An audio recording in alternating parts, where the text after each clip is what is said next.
வணக்கம். நான் இன்று 5ஆம் வகுப்பு பாடநூலில் அமைந்திருக்கக்கூடிய இயல் 4 துணைப்பாடமான நானும் பறக்கப் போகிறேன் என்கின்ற துணைப்பாடத்தினை காணலாம். வாருங்கள். துணைப்பாடம் என்றால் என்ன? துணைப்பாடம் என்பது மாணவர்களுக்கு நன்னெறி கருத்துக்களை எடுத்து கூறும் விதமாக அமைந்திருக்கும் அல்லது ஏதாவது ஒரு செய்தியை மாணவர்களுக்கு வலியுறுத்தும். நாம் 4வது இயல் முழுவதும் அறிவியல் சார்ந்த செய்திகளை பற்றி தெரிந்து கொண்டோம். நானும் பறக்கப் போகிறேன் என்கின்ற துணைப்பாடமும் அறிவியல் சார்ந்த ஒரு கதையாக மாணவர்களுக்கு தரப்பட்டுள்ளது. பாடத்தின் தலைப்பு நானும் பறக்கப் போகிறேன். பொதுவாக பறவைகள் பறக்கும், ஏனெனில் அதன் உடல் அமைப்பு அவ்வாறு உள்ளது. ஆனால் மனிதர்களாகிய நாம் பறவை போன்று பறக்க இயலாது. ஆனால் பறக்கக்கூடிய ஒரு அறிவியல் கண்டுபிடிப்பை பற்றி இப்பாடத்தில் நாம் காணலாம். வாருங்கள் குழந்தைகளே. நானும் பறக்கப் போகிறேன் என்கின்ற கதை முழுவதும் ஒரு தந்தைக்கும் மகளுக்குமான அறிவியல் சார்ந்த ஒரு உரையாடலாக உள்ளது. தந்தை, என்னம்மா செய்கிறாய்? மகள், அப்பா, நான் பறக்கப் போகிறேன். தந்தை, இப்படியெல்லாம் பறக்க முடியாது அமுதா. மகள், பறவைகள் பறக்கின்றன, நான் பறக்க முடியாதா அப்பா? தந்தை, ஓ அதுவா, சொல்கிறேன், வா தோட்டத்திற்கு போகலாம். பறவைகள் உடலமைப்பு எப்படி உள்ளது என்று பார். மகள், படகின் துடுப்பு போல இருக்கிறது அப்பா. கதையின் தொடக்கம். அமுதா என்கின்ற ஒரு பெண் தானும் பறக்கலாம் என்று நினைத்து கொண்டு தன் உடலில் பறவையின் இறக்கையை போன்று துணிகளை சுற்றி கொள்கிறாள். அதை பார்த்த தந்தை, என்னம்மா செய்கிறாய் என்று கேள்வி கேட்கிறார். அதற்கு அமுதா, அப்பா, நான் பறக்கப் போகிறேன் அப்பா என்று பதில் கூறுகிறாள். உடனே அதற்கு தந்தை, இப்படியெல்லாம் பறக்க முடியாது அமுதா என்று கூறுகிறார். உடனே அதற்கு அமுதா, பறவைகள் பறக்கின்றன, நான் பறக்க முடியாதா அப்பா என்று கேள்வி கேட்கிறாள். அதற்கு தந்தை, ஓ அதுவா, சொல்கிறேன், வா தோட்டத்திற்கு போகலாம் என்று மகளை அழைத்து கொண்டு தோட்டத்திற்கு செல்கிறார். அங்கு சென்று அங்கு பறக்கக்கூடிய பறவைகளை அமுதாவும் அவளின் தந்தையும் பார்க்கிறார்கள். உடனே தந்தை மகளை பார்த்து, பறவைகள் உடலமைப்பு எப்படி உள்ளது என்று பார் என்று கூறுகிறார். அதற்கு அமுதாவோ, படகின் துடுப்பு போல இருக்கிறது அப்பா என்று கூறுகிறாள். அதற்கு தந்தை, சரிதான், இதை தூக்கி பார். மகள், பார்க்கத்தான் பெரிதாக உள்ளது போல் தோன்றுகிறது, ஆனால் எடை குறைவாக இருக்கிறதே. தந்தை, ஆமாம், பறவையின் இறகுகளிலும் எலும்புகளிலும் காற்றுப்பைகள் உள்ளன, இவை பறப்பதற்கு ஏற்ற வகையில் உள்ளன. மகள், ஓ அப்படியென்றால் பறவையை விட அதிக எடையுடன் நான் இருப்பதால் தான் என்னால் பறக்க முடியவில்லையா? தந்தை, அப்படி இல்லை, அங்கே பார், காற்றை கிழித்து மேலே பறக்க பறவைகளுக்கு இறக்கைகள் உதவுகின்றன. ஆமாம் அப்பா, பறவைகளின் பின்புறவால் துடுப்பு போல் செயல்பட்டு திசை மாறி பறக்க உதவுகிறது. ஓ, இத்தனை அமைப்புகள் இருப்பதால் தான் பறவைகள் பறக்க முடிகிறதா? தோட்டத்திற்கு சென்று தந்தையும் மகளும் பறவைகள் பறப்பதை பார்க்கின்றனர். பிறகு தந்தை மகளிடம் ஒரு பறவையை தந்து, இதை தூக்கிப்பார் என்று கூறுகிறார். உடனே அமுதாவும் அந்த பறவையை தூக்கி பார்க்கிறாள். தூக்கி பார்த்தவுடன் அமுதா, பார்க்கத்தான் பெரிதாக உள்ளது போல் இருக்கிறது அப்பா பறவை, ஆனால் எடை குறைவாக இருக்கிறதே, கனமாகவே இல்லையே என்று கூறுகிறாள். உடனே அதற்கு தந்தை, ஆமாம், பறவைகளின் இறகுகளிலும் அதன் எலும்புகளிலும் எலும்பு பகுதிகளிலும் காற்றுப்பைகள் உள்ளன, இவை பறப்பதற்கு ஏற்ற வகையில் உள்ளன என்று கூறுகிறார். உடனே அதற்கு அமுதா, ஓ அப்படியென்றால் பறவையை விட அதிக எடையுடன் நான் இருப்பதால் தான் என்னால் பறக்க முடியவில்லையா அப்பா என்று கூறுகிறார். உடனே அதற்கு தந்தை அங்கே வானத்தில் பறந்து செல்லக்கூடிய பறவையை பார்த்து, அதை பார் அமுதா, அப்படியெல்லாம் ஒன்றுமில்லை, அங்கே பார், காற்றை கிழித்து மேலே பறக்க பறவைகளுக்கு இறக்கைகள் உதவுகின்றன. அமுதா, ஆமாம் அப்பா, அவ்வாறுதான் உள்ளது என்று கூறுகிறார். பிறகு அப்பா பறவைகளின் பின்புறவால் துடுப்பு போல் செயல்பட்டு திசை மாறி பறக்க உதவுகிறது. பறவைகளின் பின்னால் உள்ள வால் துடுப்பு போல செயல்பட்டு அவை திசை மாறி செல்ல உதவுவதாக கூறுகிறார். உடனே அதற்கு அமுதா, ஓ, இத்தனை அமைப்புகள் பறவைகளிடம் உள்ளதால் தான் பறவைகளால் பறக்க முடிகிறதா என்று கேள்வி கேட்கிறாள். அடுத்ததாக அமுதாவின் தந்தை, ஆம் மகளே, மனிதன் பறவையை கண்டான், விமானம் படைத்தான். அப்படி விமானத்தை கண்டுபிடித்தவர் யார் என்று உனக்கு தெரியுமா? எனக்கு தெரியுமே, ரைட் சகோதரர்கள் அல்லவா என்றாள் அமுதா. தந்தை, சரியாக சொன்னாய், பாராட்டுகள். அவர்களும் உன்னை போல் பறக்க ஆசைப்பட்டவர்கள்தான். அமுதா, அதற்காக அவர்கள் என்ன முயற்சி செய்தார்கள்? தந்தை, சிறு வயதிலே இருவரும் பறவைகளை பார்ப்பது, பல வகைகளில் பட்டங்கள் செய்து பறக்க விடுவது என ஆர்வமாக இருந்தனர். மகள், அருமை. இயற்கையை பார்த்து வியப்பது, விளையாடுவது, இவற்றிலிருந்து கூட நம்மால் நிறைய கற்றுக்கொள்ள முடியுமா? தந்தை, ஆம். ரைட் சகோதரர்கள் தாங்கள் பறப்பதற்காக பல முறை முயற்சி செய்தனர். அனைத்திலும் தோல்வியே. ஆனாலும் தோல்வியிலிருந்து நிறைய கற்றுக்கொண்டார்கள். மகள், ஓட்டப்பந்தயத்தில் தோற்றால் கூட சிலர் அழுகிறார்களே அப்பா. இத்தனை அமைப்புகள் இருப்பதால் தான் பறவைகளால் பறக்க முடிகிறதா என்று கூறிய அமுதாவிற்கு தந்தை, ஆம் மகளே, மனிதன் முதலில் பறவையை கண்டான், தாமும் அதை போல பறக்க விரும்பினான். அந்த பறவையை கண்டு விமானத்தை கண்டுபிடித்தான். அப்படி விமானத்தை கண்டுபிடித்தவர் யார் என்று உனக்கு தெரியுமா என்று கேள்வி கேட்கிறார். அதற்கு அமுதா, எனக்கு தெரியுமே, விமானத்தை கண்டுபிடித்தவர்கள் ரைட் சகோதரர்கள் அல்லவா என்று பதில் சரியான முறையில் கூறுகிறாள். பிறகு தந்தை, சரியாக சொன்னாய், பாராட்டுகள் அமுதா என்று கூறி, அவர்களும் முதலில் உன்னை போல் பறக்க ஆசைப்பட்டவர்கள்தான் என்று கூறினார். உடனே அதற்கு அமுதா, அப்படியா, அதற்காக அவர்கள் என்ன முயற்சி செய்தார்கள் அப்பா என்று கேள்வி கேட்கிறார். அதற்கு தந்தை, சிறு வயதிலே இருவரும் பறவைகளை பார்ப்பது, பல வகைகளில் பட்டங்கள் செய்து பறக்க விடுவது என தங்களுடைய ஆர்வத்தை வளர்த்து கொண்டனர் என்று கூறினார். உடனே அதற்கு அமுதா, அருமை. இயற்கையை பார்த்து ஆச்சரியப்படுவது மட்டுமல்லாது விளையாடவும் செய்யலாம் நாம். ஆனால் அவற்றிலிருந்து கூட நம்மால் நிறைய கற்றுக்கொள்ள முடியும் என்பதை நீங்கள் கூறியதிலிருந்து நான் தெரிந்து கொண்டேன் என்று கூறுகிறாள். ஆம், ரைட் சகோதரர்கள் தாங்கள் பறப்பதற்காக பல முறை முயற்சி செய்தனர். அந்த முயற்சி அனைத்திலும் தோல்வியே. ஆனாலும் தோல்வியிலிருந்து நிறைய பாடங்களை கற்றுக்கொண்டார்கள். உடனே அதற்கு அமுதா, ஓட்டப்பந்தயத்தில் தோற்றால் கூட சிலர் அழுகிறார்களே அப்பா என்று கேள்வி கேட்டாள். ரைட் சகோதரர்கள் தோல்வியிலிருந்து நிறைய பாடங்களை கற்றுக்கொண்டு அதன் மூலம் விமானத்தை கண்டுபிடித்தனர் என்று கூறியதற்கு, சிலர் ஓட்டப்பந்தயத்தில் தோற்றால் கூட அழுகிறார்களே என்று கேள்வி கேட்கிறாள்.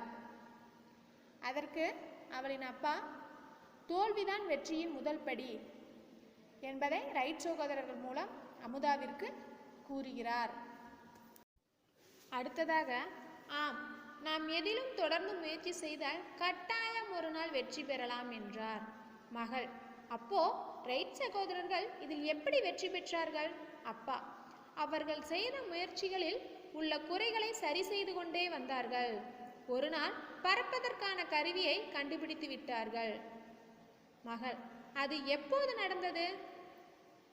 அப்பா, 1903ஆம் ஆண்டு டிசம்பர் 17 அன்று 12 நொடிகள் ரைட் சகோதரர்களில் ஒருவர் தாங்கள் சொந்தமாக உருவாக்கிய விமானத்தில் உயர்ந்த பகுதியிலிருந்து சிறிது தூரம் பறந்து அனைவரையும் வியப்பில் ஆழ்த்தினார்.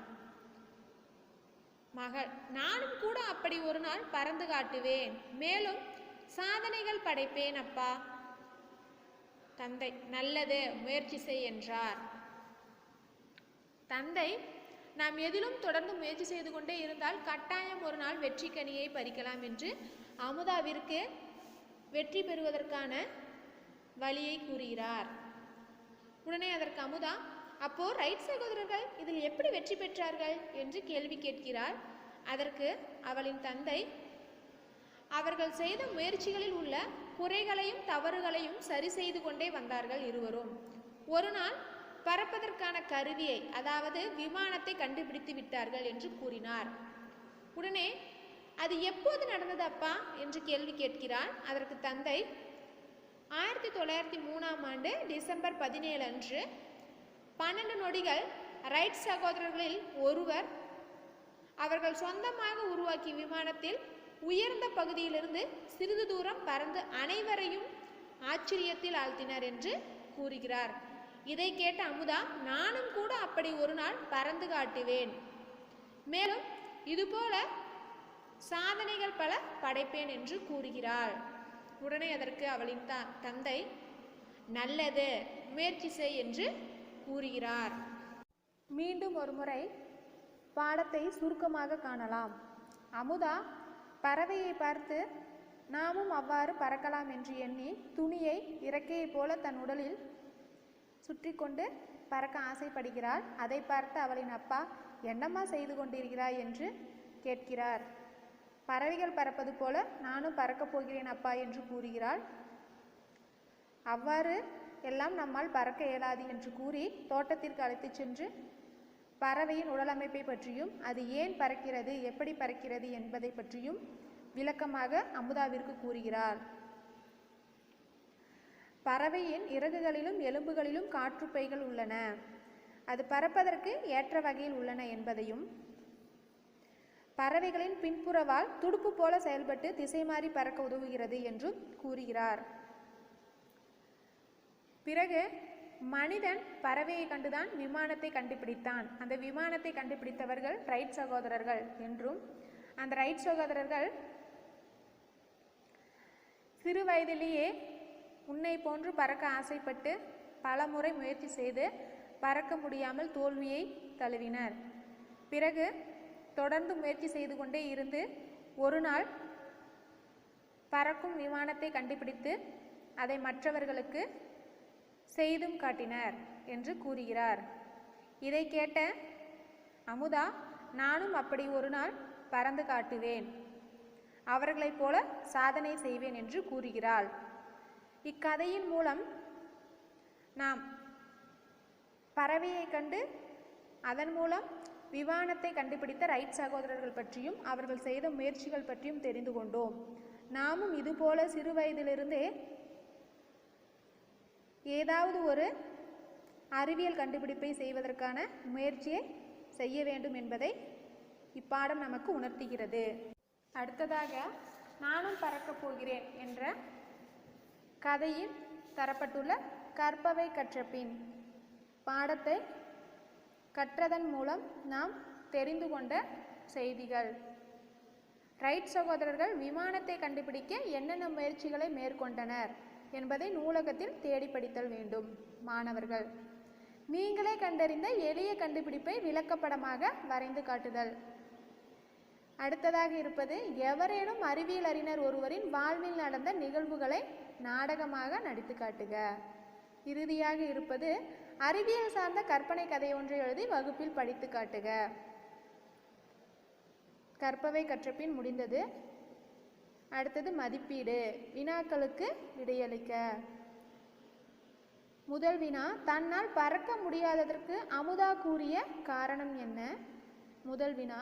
அடுத்த வினா: பறப்பதற்கு ஏற்ற வகையில் பறவையின் உடலமைப்பு எவ்வாறு உள்ளது என்பது இரண்டாவது வினா.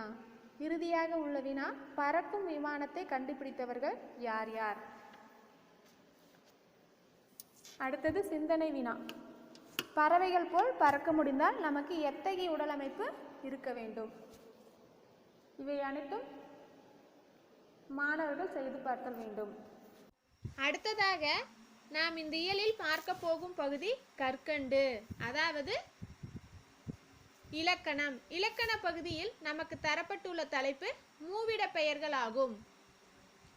மூவிட பெயர்கள் என்ற இலக்கண பகுதியை ஒரு உரையாடலின் மூலம் நமக்கு எடுத்து கூறுகின்றனர். இரு தோழிகள் நீண்ட நாட்களுக்கு பிறகு சந்தித்துக் கொள்கிறார்கள். அவர்கள் இருவரும் உரையாடுவதை தந்துள்ளனர். இதன் மூலம் மூவிட பெயர்கள் என்றால் என்ன என்பதற்கான விடையை நாம் காணலாம். வாருங்கள் குழந்தைகளே. முதலில் மான்விழி என்பவள் தனது தோழியான கலையரசியை பார்த்து பேசுகிறாள். மான்விழி பேசுகிறாள், அடடே, கலையரசியா? ஆளே அடையாளம் தெரியவில்லையே, இவ்வளவு நாளாக எங்கே இருந்தாய்? கலையரசி: நானும் கூட உன்னை பார்த்து நெடுநாள் ஆகிவிட்டது. எங்கள் குடும்பத்துடன் மும்பையில் அல்லவா இருந்தோம். சென்ற வாரம்தான் என் தந்தைக்கு பணிமாற்றம் நம்ம ஊரிலேயே கிடைத்தது என்கிறாள். மான்விழி கலையரசியை பார்த்து, ஆளே அடையாளம் தெரியவில்லை, இவ்வளவு நாளா எங்கே இருந்தாய் என்று கேட்கிறாள். அதற்கு கலையரசியோ, நானும் கூட உன்னை பார்த்து நெடுநாள் ஆகிவிட்டது. நாங்கள் குடும்பத்துடன் மும்பையில் அல்லவா இருந்தோம். சென்ற வாரம்தான் என் தந்தைக்கு பணிமாற்றம் நம்ம ஊரிலேயே கிடைத்தது என்று பதில் கூறுகிறாள்.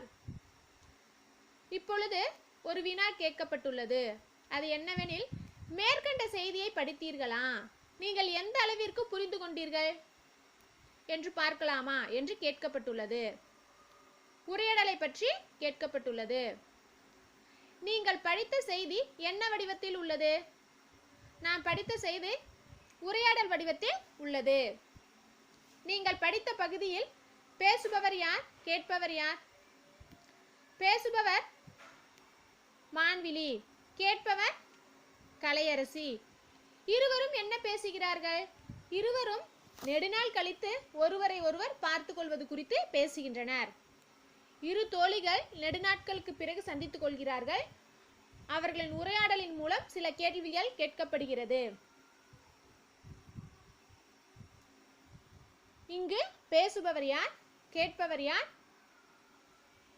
இருவரும் என்ன பேசுகிறார்கள் என்று கேட்கப்படுகிறது. பேசுபவர் மான்விழி, கேட்பவர் கலையரசி. இருவரும் என்ன பேசுகிறார்கள் என்றால், இருவரும் நெடுநாட்கள் கழித்து ஒருவரை ஒருவர் பார்த்து கொள்வதை குறித்து பேசுகின்றனர். சரியான முறையில் சொல்லிவிட்டீர்கள். ஆகவே நீங்கள் படித்த உரையாடலில் பேசுவோர், கேட்போர், பேசப்படும் பொருள் ஆகிய மூன்றும் அமைந்துள்ளன. உரையாடலில் பேசுவோர், கேட்போர், பேசப்படும் பொருள் ஆகிய மூன்றும் உள்ளது. இங்கு பேசுபவர் மான்விழி. அதனால் பேசுவோரை குறிக்கும் இடம் தன்மை, அதாவது தன்னை குறிக்கும் இடம் தன்மை. அடுத்ததாக கேட்பவர் யார்? கலையரசி. தனக்கு முன்னால் இருப்பவரை, ஆதலால் கேட்போரை குறிக்கும் இடம் முன்னிலை. இருவரும் யாரோ ஒருவரை பற்றி அல்லது ஏதோ ஒரு செய்தியை பற்றி பேசுகின்றனர். இருவரும் யாரோ ஒருவரை பற்றி அல்லது ஏதோ ஒரு செய்தியை பற்றி பேசுகின்றனர். ஆதலால் பேசப்படுபவர் அல்லது பேசப்படும் செய்தியை குறிக்கும் இடம் படர்க்கை. தன்னை குறித்தால் தன்மை, முன்னால் இருப்பவரை குறிப்பது முன்னிலை. இவ்விருவரையும் தவிர மற்றவர்களை குறிப்பது படர்க்கை. மீண்டும் ஒரு முறை நினைவுபடுத்துகிறேன். தன்னை குறித்தால் அது தன்மை, தனக்கு முன்னால் இருப்பவரை குறித்தால் அது முன்னிலை. இவ்விருவரையும் தவிர மற்றவர்களை குறிப்பது படர்க்கை ஆகும். மூவிட பெயர்கள் 3: தன்மை, முன்னிலை, படர்க்கை ஆகும். அடுத்ததாக இருப்பது ஒரு பெயர்ச்சொல்லை வேறொரு பெயர்ச்சொல்லால் குறிப்பது மாற்று பெயர்ச்சொல். ஒரு பெயர்ச்சொல்லை வேறொரு பெயர் சொல்லால் குறித்தால் அதற்கு பெயர் மாற்று பெயர் சொல் எனப்படும். அடுத்தது இந்த மாற்று பெயர் சொல்தான் இடம் நோக்கி தன்மை, முன்னிலை, படர்க்கை என மூவிட பெயர்களாக அமைகிறது. மாற்று பெயர் சொல்தான் இடம் நோக்கி தன்மை, முன்னிலை, படர்க்கை என மூவிட பெயர்களாக அமைகிறது. தன்மை, முன்னிலை, படர்க்கைக்கான எடுத்துக்காட்டுகள். தன்மைக்கான எடுத்துக்காட்டுகள் முதலில் தரப்பட்டுள்ளது. அது என்னவெனில் நான், நாம், யான், யாம், நாங்கள். முன்னிலைக்கான எடுத்துக்காட்டுகள் நீ, நீர், நீவீர், நீயீர், நீங்கள். படர்க்கைக்கான எடுத்துக்காட்டுகள் அவன், அவள், அவர், அது, அவை என்பன. தற்போதைய வழக்கில் அவர் என்பது ஒருவரை குறிக்கிறது, அவர்கள் என்பது பலரை குறிக்கிறது. எடுத்துக்காட்டாக அவர் பேசினார், அவர்கள் பேசினார்கள். தற்போதைய வழக்கில் அவர் என்பது ஒருவரையும் அவர்கள் என்பது பலரையும் குறிக்கிறது. எடுத்துக்காட்டாக அவர் பேசினார், அவர்கள் பேசினார்கள். ஆனால் அது வந்தது, அவை வந்தன என்று இருப்பதை போல் அதுகள் வந்தது, அவைகள் வந்தன என்பன வழக்கில் இல்லை. அவை வலுவு சொற்களாக, வலுவு சொற்கள் என்றால் பிழையானவையாக கூறப்படுகின்றன. அடுத்ததாக மூவிட பெயர்களில் ஒருமை பன்மை. மூவிட பெயர்கள் என்றால் தன்மை, முன்னிலை, படர்க்கை என 3 பிரிவுகளை கொண்டது. அதில் ஒருமை பன்மை பார்க்கலாம் வாங்க. தன்மையில ஒருமை பன்மை. தன்மையில ஒருமையா இருக்கக்கூடிய சொற்கள் நான், யான். அதுவே தன்மையில பன்மையா இருக்கக்கூடிய சொற்கள் நாம், யாம், நாங்கள். அடுத்ததாக முன்னிலையில ஒருமையில இருக்கக்கூடிய சொல் நீ, பன்மையில இருக்கக்கூடிய சொல் நீர், நீங்கள், நீவீர், நீயீர். அடுத்தது படர்க்கையில் ஒருமையில் இருக்கக்கூடிய சொல் அவன், அவள், அது. பன்மையில் இருக்கக்கூடிய சொற்கள் அவர், அவை. மூவிட பெயர்கள் என்றால் தன்மை, முன்னிலை, படர்க்கை என்பதாகும். தன்மை என்றால் தன்னை குறிப்பது, முன்னிலை என்றால் முன்னால் இருப்பவரை குறிப்பது, படர்க்கை என்றால் இவ்விருவரையும் தவிர மற்றவற்றை அல்லது மற்றவர்களை குறிப்பது படர்க்கையாகும். மூவிட பெயர்களிலும் ஒருமை எப்படி வரும் என்பதையும் பன்மை எப்படி வரும் என்பதையும் நாம் பார்த்துவிட்டோம். மூவிட பெயர்கள் இலக்கண பகுதி முடிந்தது. அடுத்ததாக இருப்பது கற்பவை கற்றபின். முதலாவதாக தரப்பட்டுள்ளது மூவிட பெயர்கள் பயன்படும் இடங்களை அறிந்து கொள்க. அடுத்தது ஒருமையிலும் பன்மையிலும் மூவிட பெயர்கள் மாற்றம் அடைவதை கண்டறிக. மூன்றாவதாக தரப்பட்டுள்ளது உங்கள் பெற்றோரிடம் பேசும்போதும் உங்கள் நண்பர்களிடம் பேசும்போதும் நீங்கள் பயன்படுத்தும் மூவிட பெயர்களை குறிப்பிடுக. கற்பவை கற்றபின்ல 3 வினாக்கள் தரப்பட்டுள்ளது. கற்கண்டில் மூவிட பெயர்கள் பற்றி பார்த்துவிட்டோம். மூவிட பெயர்கள் முடிந்துவிட்டது. அடுத்ததாக இருப்பது மதிப்பீடு. மதிப்பீடில் தரப்பட்டுள்ள பகுதி படிப்போம், சிந்திப்போம், எழுதுவோம். படிப்போம், சிந்திப்போம், எழுதுவோம். இயல் சார்ந்த வினாக்கள் தரப்பட்டுள்ளது. அவ்வினாக்களை படித்து சிந்தித்து சரியான விடையை எழுதுதல் வேண்டும். அதில் முதலாவதாக தரப்பட்டுள்ள பகுதி சரியான சொல்லை தெரிவு செய்து எழுதுவோமா. 3 வினாக்கள் தரப்பட்டுள்ளது. அதில் உள்ள முதல் வினா டேஸ் எங்கு சென்றீர்கள். 4 விடைகள் உள்ளது. அது என்னவெனில் நீ, நாங்கள், நீங்கள், அவர்கள். சரியான விடை நீங்கள் என்பது ஆகும். முதல் வினாவிற்கான விடையை பார்த்துவிட்டோம். அடுத்ததாக இருக்கக்கூடிய 2 வினாக்களையும் மாணவர்கள் படித்து சரியான விடையை தேர்வு செய்து எழுதுதல் வேண்டும். இரண்டாவது வினா செடியில் பூக்கள் பூத்திருந்தன, டேஸ் அழகாக இருந்தன என்பதாகும். மூன்றாவது வினா இந்த வேலையை டேஸ் செய்தேன். இதற்கான விடையையும் மாணவர்கள் கண்டுபிடித்து எழுதுதல் வேண்டும். சரியான சொல்லை தெரிவு செய்து எழுதுவோமா. முடிந்தது. அடுத்தது பொறுத்துக. பொறுத்துக 3 வினாக்களும் அதற்கான விடையும் தரப்பட்டுள்ளது. சரியான முறையில் பொருத்துதல் வேண்டும். முதல் வினா தன்மை பெயர். இதற்கான சரியான விடை நாங்கள் என்பதாகும். இதே போன்று மீதமுள்ள 2 வினாவிற்கான விடையையும் மாணவர்கள் எழுதவும். அடுத்ததாக இருப்பது உரைப்பகுதியில் பொருத்தமான இடப்பெயர்களை நிரப்புக. உரைப்பகுதி தரப்பட்டுள்ளது. அதில் சரியான இடப்பெயர்களை எடுத்து எழுதுதல் வேண்டும். உரைப்பகுதியானது தென்றலும் அமுதனும் அறிவியல் கண்காட்சிக்கு சென்றனர். அங்கு மனிதர் போன்ற வடிவத்துடன் ரோபோ சிலை ஒன்று இருந்தது. டேஸ் எல்லாரையும் இரு கை கூப்பி வரவேற்றது. அந்த சிலை டேஸை கண்டதும் டேஸ் யார், எங்கிருந்து வருகிறீர்கள் என்று கேட்டது. உடனே இருவரும் டேஸ் அருகில் இருக்கும் பள்ளியில் படிப்பவர்கள் என்றனர். அமுதன் அந்த சிலையிடம் டேஸ் யார், இங்கு என்ன செய்கிறாய் என்று கேட்டான். உரைப்பகுதி சில நிரப்புக தரப்பட்டுள்ளது. அந்த நிரப்புக மாணவர்கள் கண்டுபிடித்து எழுதுதல் வேண்டும். அடுத்ததாக இருப்பது தொடர்களில் உள்ள பெயர் சொற்களை தன்மை, முன்னிலை, படர்க்கை என வகைப்படுத்துக.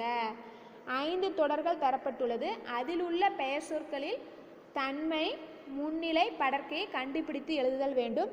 எடுத்துக்காட்டாக, நீங்கள் எங்கு சென்றீர்கள், இத்தொடரில் நீங்கள் இது முன்னிலையை குறிக்கும். இதே போன்று மீதி 4 வினாக்கள் தரப்பட்டுள்ளது. குழலி படம் வரைந்தால், கதிர் நேற்று வரவில்லை, நான் ஊருக்கு சென்றேன், மயில் ஆடியது. 4 தொடர்களிலும் உள்ள பெயர் சொற்களில் உள்ள தன்மை, முன்னிலை, படர்க்கையை மாணவர்கள் கண்டுபிடித்து எழுதவும். அடுத்ததாக மொழியே ஆல்பம் தரப்பட்டுள்ளது. மொழியே ஆல்பம் பகுதியில் கேட்டல் திறன், பேசுதல் திறன், படித்தல் திறன் உள்ளது. அதில் உள்ள கேட்டல் திறனில் ஏன், எதற்கு, எப்படி, எங்கே போன்ற வினாக்களை எழுப்பக்கூடிய அறிவியல் விழிப்புணர்வு பாடல்களை கேட்டறிக. அறிவியல் சார்ந்த விழிப்புணர்வு பாடல்களை மாணவர்கள் கேட்டறிதல் வேண்டும். அடுத்தது அறிவியல் மன்றங்களில் சிந்தனையை தூண்டும் வினாக்களை கேட்டு விடை காண வேண்டும். அடுத்தது பேசுதல் திறனில் அறிவியல் வளர்ச்சி ஆக்கத்திற்கா அல்லது அழிவிற்கா பட்டிமன்ற உரை தயாரித்து பேசுதல் வேண்டும். அடுத்ததாக இருப்பது அறிவியல் அறிஞர் ஒருவரின் கண்டுபிடிப்பு குறித்து 5 மணித்துளி பேசுக.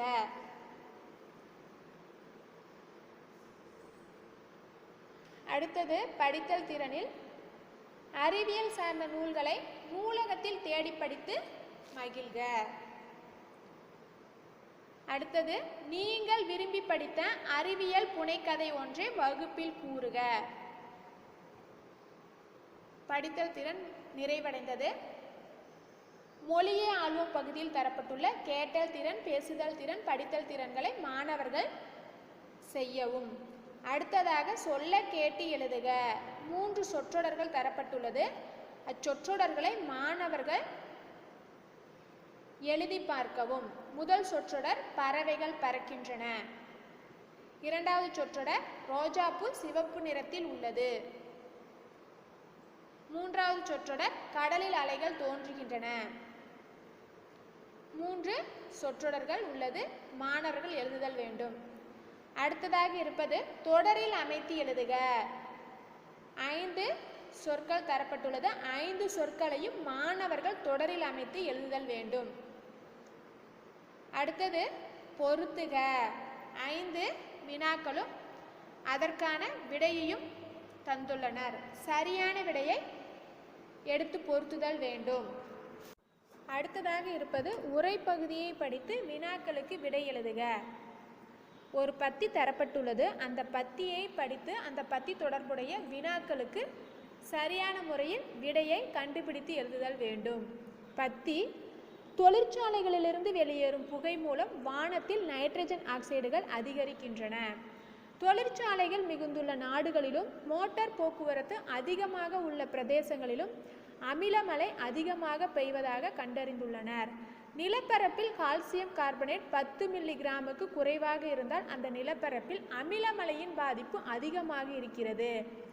அமிலமழை அடிக்கடி பெய்யும் இடங்களில் கடல் பகுதி மீன்களும் சின்னஞ்சிறு உயிரினங்களும் உயிரிழக்க நேரிடுகின்றன. இது பத்தியாகும். பத்தி தொடர்புடைய வினாக்கள் 4 தரப்பட்டுள்ளது. பத்தியை நன்கு படித்து அந்த வினாவிற்கான விடையை மாணவர்கள் எழுதவும். அடுத்ததாக வண்ண எழுத்தில் உள்ள பிற மொழி சொல்லுக்கு தமிழ் சொல் எழுதுக.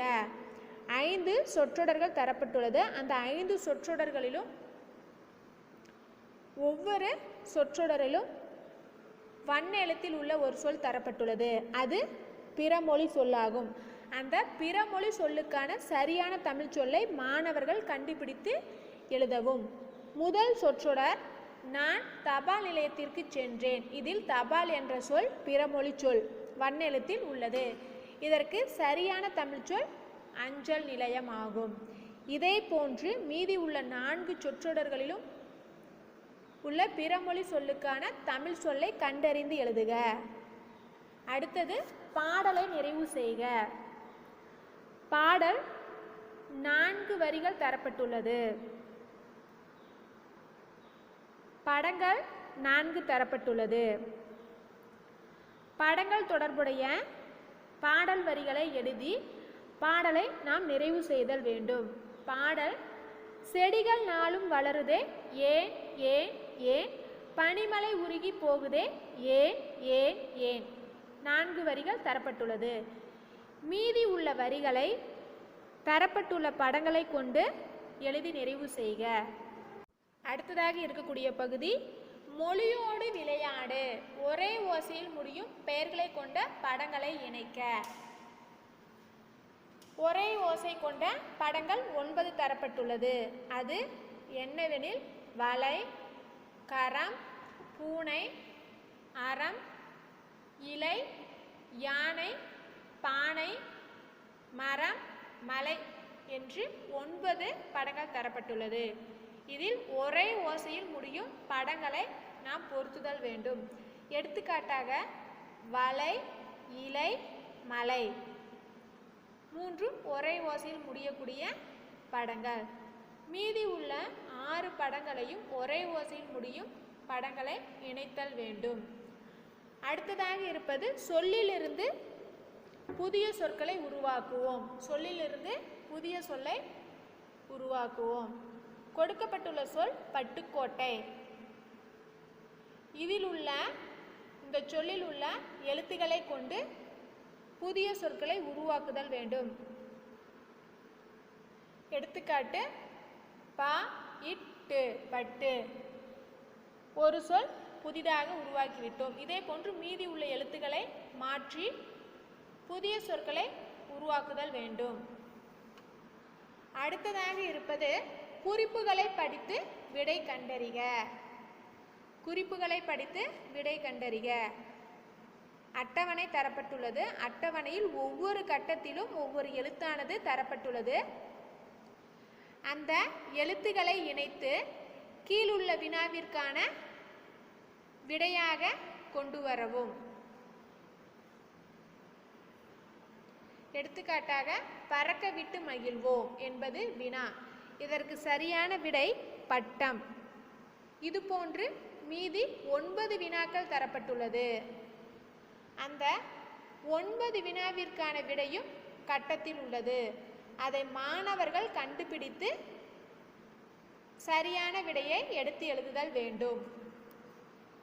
இரண்டாவது வினா நீல நிறத்தில் காட்சியளிக்கும். விடையை கண்டுபிடித்து எழுதுதல் வேண்டும். இதே போன்று மீதி உள்ள வினாவிற்கும் விடையை எழுதுதல் வேண்டும். அடுத்ததாக இருப்பது பாடப்பகுதியில் சுற்றும் முற்றும் ஓட்டமும் நடையுமாய் என்று சொற்கள் இடம்பெற்றுள்ளன. இவற்றிற்கு இணை சொற்கள் என்று பெயர். இவை போன்று 4 சொற்கள் எழுதுக. சுற்றும் முற்றும் ஓட்டமும் நடையுமாய் இவை அனைத்தும் இணை சொற்கள் ஆகும். இவை போன்று உள்ள இணை சொற்களை பாடப்பகுதியிலிருந்து எடுத்து எழுதுதல் வேண்டும் மாணவர்கள். அடுத்ததாக இருப்பது ஒரே ஓசையுடைய சொற்களின் பொருள் எழுதுக. ஒரே ஓசை கொண்ட சொற்கள் தரப்பட்டுள்ளது. ஆனால் அவற்றிற்கான பொருள் வேறுபட்டு இருக்கும். அதை கண்டுபிடித்து மாணவர்கள் புத்தகத்தில் புத்தக பயிற்சியாக எழுதி பார்க்கவும். எடுத்துக்காட்டு தேநீர் தேநீர். முதல் தேநீருக்கான பொருள் தேயிலையை கொண்டு கொதிக்க வைத்த நீர், அதாவது டீயை குறிக்கும். இரண்டாவதாக உள்ள தேநீர் தேனும் நீரும் கலந்த நீர் என்ற பொருளை தரும். இதே போன்று பறவை பறவை. பறவை என்பது முதல் பறவை கடல் பகுதியை குறிக்கும். இரண்டாவதாக உள்ள பறவை பரப்பன, அதாவது பறவைகளை குறிக்கும்.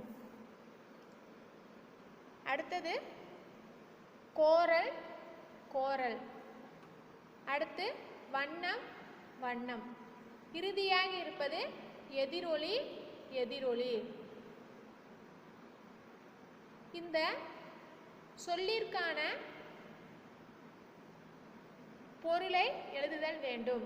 புத்தகத்தில் புத்தக பயிற்சியாக மாணவர்கள் எழுதி பார்க்கவும். அடுத்ததாக இருப்பது ஒரு சொல்லை பிரித்து இரு பொருள் எழுதுக. ஒரு சொல்லை பிரித்து இரு பொருள் எழுதுக. 5 சொற்கள் தரப்பட்டுள்ளது. அதற்கான பொருளையும் அந்த சொல்லை 2ஆக பிரித்து அவற்றிற்கான பொருளையும் நாம் எழுதுதல் வேண்டும். எடுத்துக்காட்டாக பலகை, இதை மரப்பலகை என்று நாம் கூறுவோம். இந்த சொல்லை பல கூட்டல் கை என்று பிரிக்கலாம். இது பல கைகளை குறிக்கும். இதே போன்று அந்தமான், அந்தமான் என்பது தீவு பகுதியை குறிக்கும். அந்தமான் என்ற சொல்லை அந்த கூட்டல் மான் என்று பிரிக்கலாம். அது ஒரு மானை குறிக்கும். இதே போல தாமரை, பழம்பால், மருந்து கடை என்று 3 சொற்கள் உள்ளது. 3 சொல்லிற்கான பொருளையும் அந்த சொல்லை 2ஆக பிரித்து அவற்றிற்கான பொருளையும் நாம் கண்டுபிடித்து எழுதுதல் வேண்டும். அடுத்ததாக இருப்பது நிற்க அதற்கு தக. இதில் முதலாவதாக தரப்பட்டுள்ளது அறிவியல் சார்ந்த தமிழ் சொற்களை அறிந்து கொண்டு பயன்படுத்துவேன். அடுத்தது ஏன், எதற்கு, எப்படி என்ற வினாக்களுக்கு விடை காண்பேன். நிற்க அதற்கு தக நிறைவடைந்தது. அடுத்ததாக இருப்பது செயல் திட்டம். செயல் திட்டம் அறிவியல் தமிழ் சொற்களுள் 20 எழுதி வருக. அறிவியல் தமிழ் சொற்களுள் 20 எழுதி வருக. அடுத்தது அறிவியல் அறிஞர்களுள் எவரேனும் 5 படத்தை ஒட்டியும் அவர்களின் கண்டுபிடிப்புகளை எழுதியும் தொகுப்பேடு உருவாக்குக. 2 செயல் திட்டங்கள் தரப்பட்டுள்ளது. நாம் புத்தக பயிற்சியாக பார்த்த அனைத்தையும் மாணவர்கள் எழுதவும். புத்தகத்தில் சரியான விடையை கண்டுபிடித்து எழுதுதல் வேண்டும். அடுத்ததாக உள்ள பகுதி விண்ணப்பம் எழுதுதல். விண்ணப்பம் என்றால் மாணவர்கள் தங்கள் பள்ளிக்கு விடுப்பு கேட்டு விண்ணப்பம் எழுதுவார்கள். பொதுமக்கள் அரசு அலுவலகத்திற்கும் அல்லது ஒரு பொதுவான இடத்திற்கும் அனுமதி வேண்டி விண்ணப்பம் எழுதலாம். இவ்வாறாக விண்ணப்பம் எழுதுதல் வகைப்படுத்தப்படுகிறது. நமக்கு பாடப்பகுதியாக உள்ள விண்ணப்பம் அனுமதி வேண்டி விண்ணப்பமாகும். தலைப்பு பிர்லா கோளரங்கத்தை சுற்றி பார்க்க அனுமதி வேண்டி விண்ணப்பித்தல். விண்ணப்பம் எழுதின் அதில் அனுப்புனர், பெறுநர், மதிப்பிற்குரிய ஐயா, பொருள் ஆகியவை அடங்கியிருக்கும். முதலில் நாம் எழுதுவது ஊரின் பெயர் திருவள்ளூர். அதற்கு அடுத்து எழுதும் நாளுக்கான தேதி. அனுப்புனர், அனுப்புனரில் எழுதுபவரின் முகவரி. புத்தகத்தில் உள்ள முகவரி செல்வன் நா பூங்குன்றன், பள்ளி மாணவர் தலைவர், கமா ஊராட்சி ஒன்றிய தொடக்கப்பள்ளி, கமா திருவாரூர், திருவள்ளூர் மாவட்டம். இது அனுப்புனரின் முகவரி ஆகும். அடுத்ததாக இருப்பது பெறுநர். பெறக்கூடியவரின் முகவரி இதில் எழுதுதல் வேண்டும். இயக்குனர், கமா பிர்லா கோளரங்கம், கமா அடுத்து சென்னை, முற்றுப்புள்ளி. அனுப்புனர், பெறுநர் முடித்துவிட்டோம். அடுத்ததாக இருப்பது மதிப்பிற்குரிய ஐயா, பொருள். அறிவியல் தொழில்நுட்ப கூடத்தை சுற்றி பார்க்க அனுமதி வேண்டுதல். சார்பு, அதாவது தொடர்பாக. வணக்கம். தலைமை ஆசிரியரின் இசையுடன் எங்கள் பள்ளியின் மகிழ் உலா குழு பிர்லா கோளரங்கத்தை தேதி அன்று சுற்றி பார்க்க விரும்புகிறது. அக்குழுவில் ஆசிரியர்கள் 3 40 மாணவர்களும் இருப்பர். ஆகையால் அன்பு கூர்ந்து எங்களுக்கு அனுமதி வழங்கிட வேண்டுகிறேன்.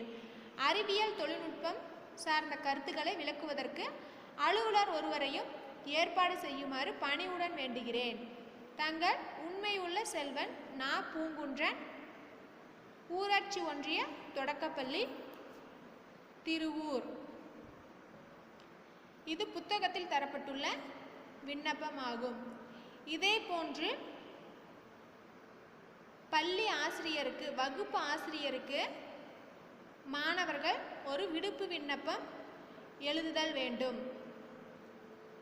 மாணவர்கள் தங்களின் வகுப்பு ஏட்டில் பள்ளிக்கு விடுமுறை கேட்டு விடுப்பு விண்ணப்பம் எழுதுதல் வேண்டும். நாம் இந்த இயலில் நானும் பறக்கப் போகிறேன் என்கின்ற துணை பாடத்தையும் அதன் மூலம் அறிவியல் சார்ந்த செய்திகளையும் தெரிந்து கொண்டோம். அடுத்ததாக கற்பவை கற்றபின் மதிப்பீடு ஆகியவற்றையும் நாம் கடைபிடிக்க வேண்டும். அடுத்ததாக உள்ள கற்கண்டு, அதாவது இலக்கண பகுதி மூவிட பெயர்கள். இதில் தன்மை, முன்னிலை, படர்க்கை போன்ற இலக்கண பகுதியை பார்த்தோம். அடுத்ததாக இருப்பது மதிப்பீடு. இயல் சார்ந்த ஒரு மதிப்பெண் வினாக்கள் தரப்பட்டிருக்கின்றது. இதில் முதலாவதாக இருப்பது சரியான சொல்லை தெரிவு செய்து எழுதுவோமா, பொருத்துக. அடுத்தது உரைப்பகுதியில் பொருத்தமான இடப்பெயர்களை நிரப்புக. தொடர்களில் உள்ள பெயர் சொற்கள் தன்மை, முன்னிலை, படர்க்கை என வகைப்படுத்துக. இவை அனைத்தும் இலக்கண பகுதியை சார்ந்த ஒரு மதிப்பெண் வினாக்கள் ஆகும். இதில் உள்ள அனைத்தையும் மாணவர்கள் புத்தக பயிற்சியாக எழுதவும். அடுத்ததாக மொழியை ஆள்வோம் என்கின்ற பகுதியில் கேட்டல், பேசுதல், படித்தல் திறன்களை பார்த்தோம். அடுத்ததாக சொல்ல கேட்டு எழுதுக, தொடரில் அமைத்து எழுதுக, பொருத்துக ஆகியவற்றையும் பார்த்தோம். அடுத்ததாக இருப்பது உரைப்பகுதியை படித்து வினாக்களுக்கு விடை எழுதுக, அதாவது பத்தி வினா விடை. அடுத்தது வண்ண எழுத்தில் உள்ள பிறமொழி சொல்லுக்கு ஏற்ற தமிழ் சொல்லை எழுதுக. அடுத்ததாக இருப்பது பாடலை நிறைவு செய்தல். அடுத்ததாக இருப்பது மொழியோடு விளையாடு, ஒரே ஓசையில் முடியும் பெயர்களை கொண்ட படங்களை இணைக்க. அடுத்தது புதிய சொற்களை உருவாக்குவோம். அடுத்தது குறிப்புகளை படித்து விடை கண்டறிக. அடுத்தது இணை சொற்களை எழுதுதல். அடுத்ததாக இருப்பது ஒரே ஓசையுடைய சொற்களின் பொருள் எழுதுக. அடுத்தது ஒரு சொல்லை பிரித்து இரு பொருள் தருக. இறுதியாக இருப்பது நிற்க அதற்கு தக. அடுத்ததாக இருப்பது செயல் திட்டம். நாம் முடிவாக பார்த்தது விண்ணப்பம் எழுதும் முறையாகும். இப்பகுதியில் புத்தக பயிற்சியாக பார்த்த அனைத்தையும் மாணவர்கள் புத்தகத்தில் கையெழுத்து தெளிவாகவும் அழகாகவும் எழுதி பார்க்கவும். நன்றி.